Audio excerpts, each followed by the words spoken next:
Hi friends, today நம்ம வீட்டில் என்ன ஸ்பெஷல் பார்த்தீங்கன்னா தவா பெப்பர் சோயா மசாலா தான் ஸ்பெஷல். இது வந்து எப்படி பண்ணலான்னு வாங்க வீடியோவில் போய் தெரிஞ்சுக்கலாம். ஃபஸ்ட் ஒரு பாத்திரம் எடுத்துக்கோங்க. அதில் வந்து எண்ணெய் விட்டுக்கோங்க. கோல்டு வினர் எண்ணெய் இருக்குது இல்லையா, அதை எடுத்துக்கோங்க.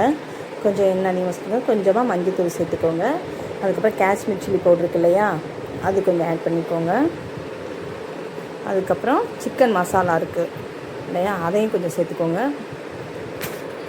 அதுக்கப்புறம் இஞ்சி பூண்டு பேஸ்ட் அது சேர்த்துக்கோங்க. சேர்த்ததுக்கப்புறம் தயிர் வந்து கொஞ்சம் ஒரு 1/4 கப் அளவுக்கு விட்டுக்கோங்க. அதுக்கப்புறம் மல்லித்தலை இருக்கு இல்லையா, அதையும் சேர்த்துக்கோங்க. இப்போ வந்து நான் ஒரு 1 ஹவருக்கு முன்னாடியே சோயா இருக்கு இல்லையா, அதை வந்து ஊற வச்சுட்டேன். சின்ன சின்ன சோயா இருக்குன்னா அதே வச்சு பண்ணுங்கள், அதுதான் கொஞ்சம் ரொம்ப நல்லாயிருக்கும். அதனால் ஒரு 1 ஹவர் ஊற வச்சுட்டு நல்லா தண்ணியெலாம் எடுத்து புரிஞ்சுக்கோங்க. அதுக்கப்புறமா உப்பு போட்டுக்கோங்க. அதுக்கப்புறம் ஒரு மிக்ஸி ஜாரில் முந்திரியும் வேர்க்கடலையும் எடுத்து பேஸ்ட் பண்ண போகிறோம். பேஸ்ட் பண்ணிக்கோங்க. பேஸ்ட் பண்ணி அதையும் இதில் வந்து சேர்த்துக்கோங்க.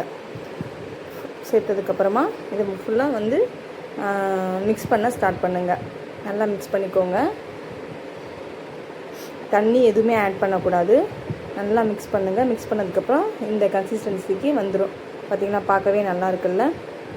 வந்ததுக்கப்புறம் ஒரு கடாய் வச்சிடலாம். கடாய் வச்சதுக்கப்புறம் எண்ணெய் கொஞ்சம் விட்டுக்கோங்க. இல்லை எதுவும் மற்ற ஜீரகம் அந்த மாதிரி எதுவுமே சேர்க்க தேவையில்லை. எண்ணெய் விட்டதுக்கப்புறம் நல்லா வந்து கார்லிக் இருக்கு இல்லையா, வெள்ளைப்பூண்டு எடுத்து நல்லா சின்ன சின்ன பீஸாக நறுக்கிட்டு அதை கொஞ்சம் நல்லா ஃப்ரை ஆகிற ப்ரௌன் கலரில் ஆகும் பார்த்தீங்களா, அது அளவுக்கு நல்லா ஃப்ரை பண்ணிக்கோங்க. இந்த அளவுக்கு இந்த கலரில் வந்ததுக்கப்புறமா இதில் வந்து 4 காஞ்ச மிளகா இருக்கு இல்லையா, அது சேர்த்துருக்கேன். அதுக்கப்புறமா கொஞ்சமாக கருவேப்பிலை இருக்குங்க பார்த்தீங்களா, கருவேப்பிலையும் சேர்த்துக்கோங்க. சேர்த்துட்டு மிக்ஸ் பண்ணிக்கோங்க. கொஞ்சம் லைட்டாக வதக்குனதுக்கப்புறமா நல்லா வதக்கிக்கோங்க. வதக்கி முடிச்சதுக்கப்புறம் நம்ம எடுத்து பண்ணி வச்சுக்க பார்த்தீங்களா ஆல்ரெடி அந்த சோயா இதெல்லாம், அதை வந்து இதில் வந்து சேர்த்துக்கோங்க. சேர்த்துட்டு இதை நல்லா கலரிக்கோங்க. கலரி விட்டதுக்கப்புறமா கொஞ்சம் தண்ணி அதில் பாத்திரத்தில் கொஞ்சமாக தண்ணி சேர்த்து ஆட் பண்ணிக்கோங்க. ஆட் பண்ணி இதையும் கொஞ்சம் கலரிட்டு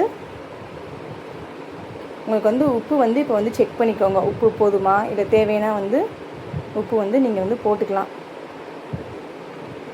இப்போ வந்து ஒரு பாத்திரம் மூடி போட்டு மூடிடுங்க. ஒரு 10 மினிட்ஸ் ஆகட்டும். அதுக்கப்புறம் நம்ம வந்து ஓப்பன் பண்ணி பார்க்கலாம். பார்த்தீங்கன்னா இப்போ இப்படி வந்திருக்கு. மறுபடிக்கும் ஒரு கலரிக்கோங்க. நல்லா மிக்ஸ் பண்ணி விட்டுட்டு மூடி போட்டு மறுபடிக்கும் பாருங்கள்.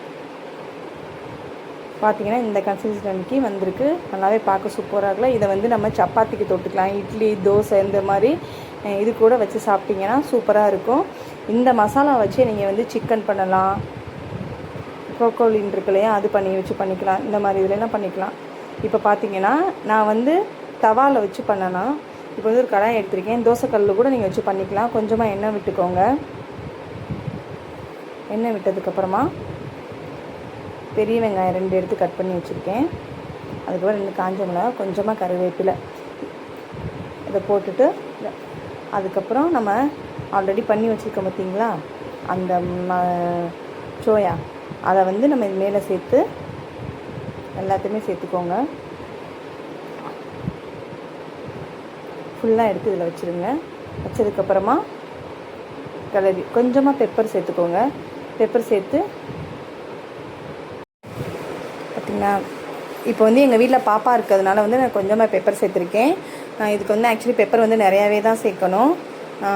உங்கள் காரத்துக்கு ஏற்றாப்புல சேர்த்துக்கோங்க. பார்த்திங்கன்னா இப்போ அழகா சோயா வந்து ரெடி ஆயிடுச்சு. இது வந்து சாம்பார் சாதம், ரச சாதம் இதுக்கெலாம் சேர்த்து சாப்பிட்டிங்கன்னா சூப்பராக இருக்கும். இந்த வீடியோ உங்களுக்கு பிடிச்சிருந்துச்சுன்னா லைக் பண்ணுங்கள், ஷேர் பண்ணுங்கள், கமெண்ட் பண்ணுங்கள், மறக்காமல் சப்ஸ்கிரைப் பண்ணுங்கள்.